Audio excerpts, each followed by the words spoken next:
Boulton Paul Defiant. No forward guns. None.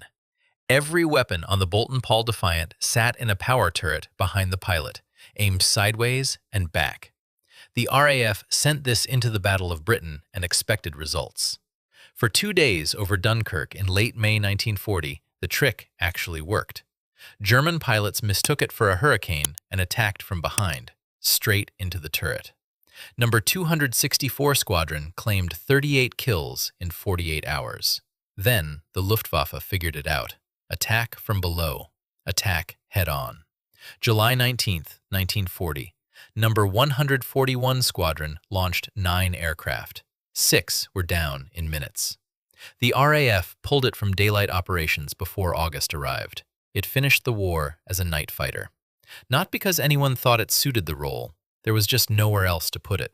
Fairey Battle. The Defiant, at least, had its 2 days. The Fairey Battle never had that. By 1940, it was already obsolete.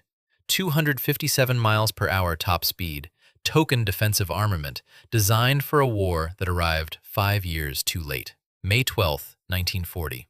6 battles from number 12 Squadron were ordered to attack the bridges at Maastricht. The crews knew the flak concentrations waiting for them. They flew anyway. All 6 were shot down. Flying Officer Donald Garland and Sergeant Thomas Gray received the Victoria Cross, both posthumously. The medals went to their families. In the first 5 days of the Battle of France, the RAF lost 40% of its entire battle strength. The type was finished as a combat aircraft before June arrived. Douglas TBD Devastator.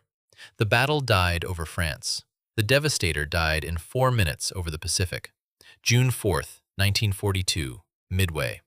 Torpedo Squadron 8 launched 15 TBD Devastators against the Japanese fleet. Low and slow, the only way to deliver a torpedo. No fighter escort reached them in time. 14 aircraft shot down, 0 hits. Across all 3 torpedo squadrons that morning, 41 of 42 Devastators launched were destroyed. The Navy pulled the type from frontline service immediately. It had entered service in 1937. By Midway, it was 5 years behind what it was facing. The Devastator wasn't outfought at Midway. It was already dead before the mission launched. That battle just made it official. Brewster F2A Buffalo. The Devastator was obsolete.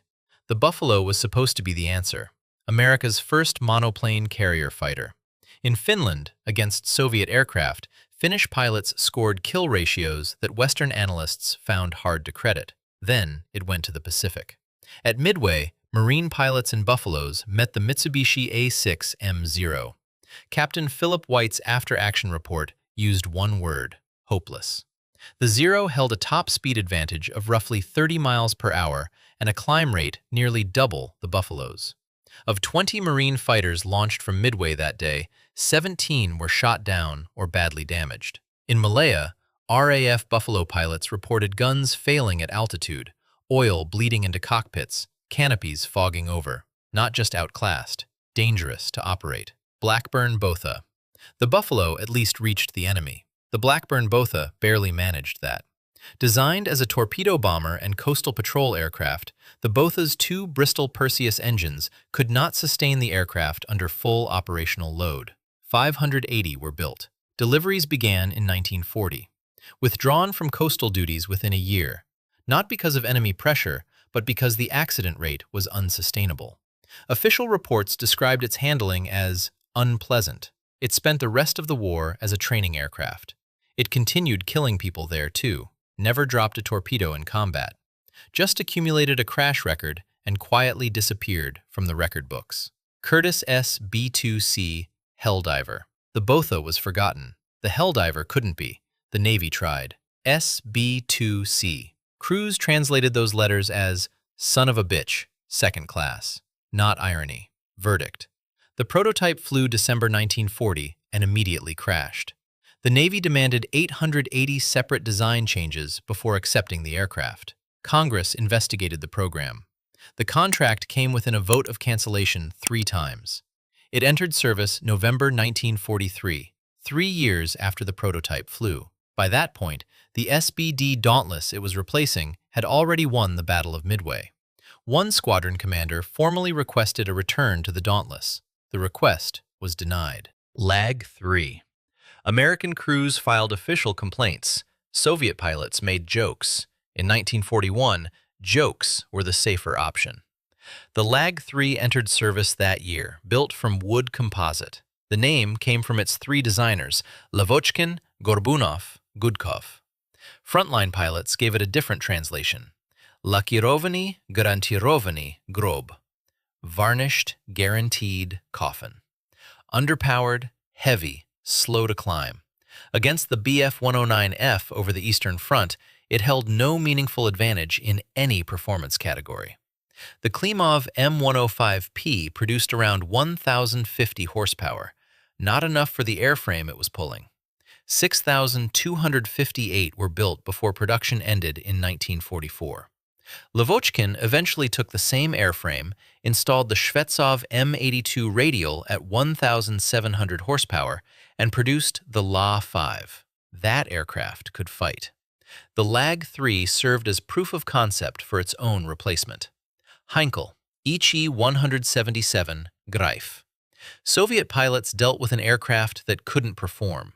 German crews got one that tried to kill them before the enemy could. Germany's only operational heavy bomber of the war. 4 engines, except not really. 2 pairs of Daimler-Benz DB601s were coupled together, each pair driving a single propeller. The logic was drag reduction. The result was chronic overheating and engine fires. Crews called it Reichsfeuerzeug, Reich's lighter. Then Hitler demanded dive bombing capability for a 30-ton aircraft. The structural reinforcement added weight, stressed the engines further, made the fires worse.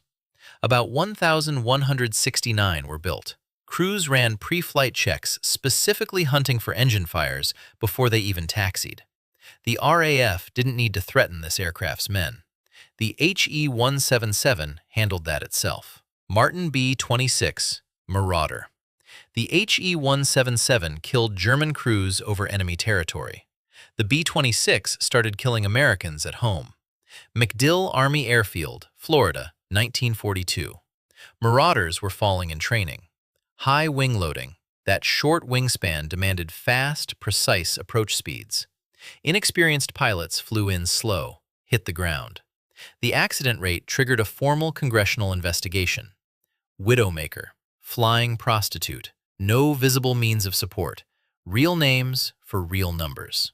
The story shifts from there. Once properly trained, B-26 crews in Europe finished the war with the lowest loss rate per sortie of any American bomber in the theater.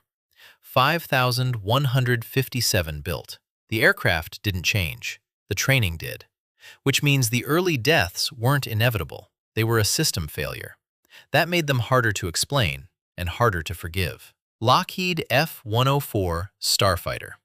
The B-26 eventually found pilots who could handle it. Germany's F-104 never found the right mission.